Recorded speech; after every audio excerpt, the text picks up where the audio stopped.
Hi, I'm Dan Bennett, a postdoc with Elisa Mekler, currently at ITU in Copenhagen. I did this work at Bristol and Aalto University.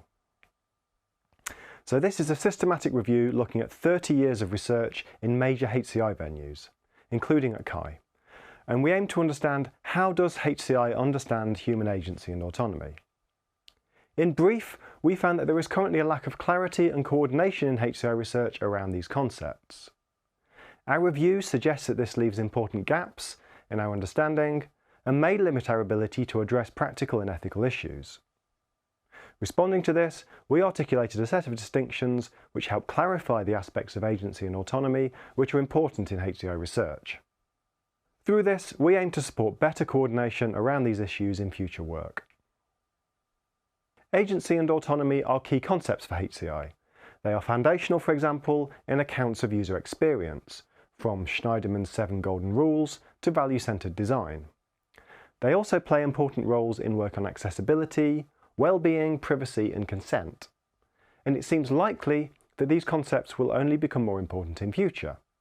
A recent high-impact paper argued that the concept of agency is central to understanding the integration of technologies into human behaviour and bodies. Human agency and autonomy also seem critical issues in understanding interaction with AI and persuasive technologies. A problem here is that agency and autonomy are also hugely complicated. First, the words are difficult to disentangle from one another. Etymologically, autonomy relates to self-governance, while agency relates to self-causality and execution. But in real-world situations, the distinction between performing and governing can often be hard to draw. In practice, and even sometimes in theoretical discourse, the terms are treated as near synonymous. Second, agency and autonomy are hugely multifaceted and multi-scale phenomena. Quite different accounts are found in different disciplines.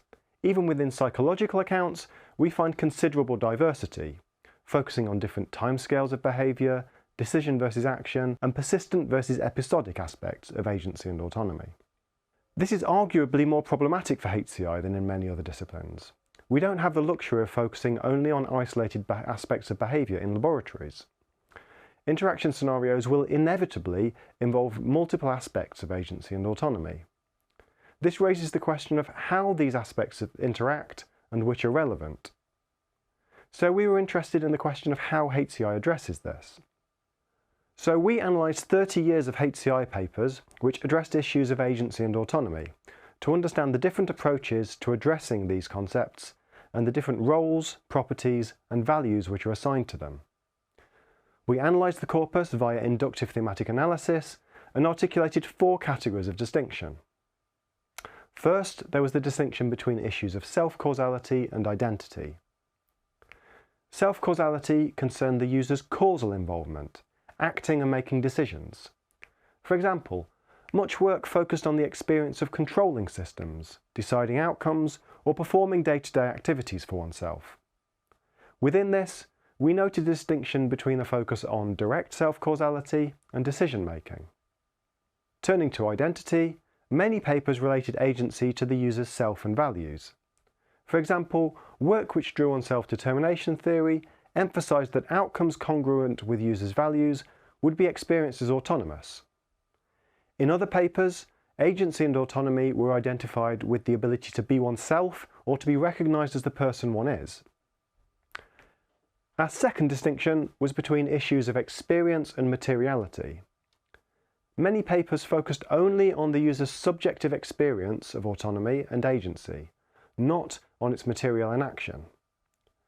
Other papers, meanwhile, took a more third-person view, focusing on the degree to which the users had control over a process, for example. These factors could be detached from one another.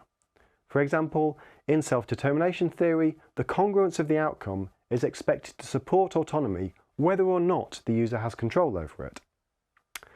And work on electromuscle stimulation showed that users' sense of causing an outcome could be increased or decreased even in cases where the user was not actually in control. Third, we paid attention to the timescales of agency and autonomy.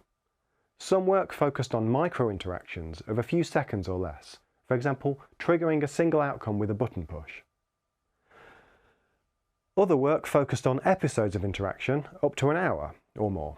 For example, playing a game or executing a task. Finally, some work focused on life-situated activities, spanning days and longer. Our last distinction focused on the importance of independence. Some accounts emphasised agency and autonomy in terms of acting as an individual, without support or influence. But in other cases, accounts of both agency and autonomy emphasised their basic grounding in interdependence, that is, the reliance on others and the way that social contexts actively support individual autonomy. Now, while we found that these distinctions marked meaningful structure in the corpus, it was rare for authors to explicitly articulate these or other relevant distinctions. Few authors acknowledged the wider context of understandings of autonomy, or situated their work within it. Strikingly, given this diversity of understandings, only a minority of papers gave explicit working definitions of agency or autonomy.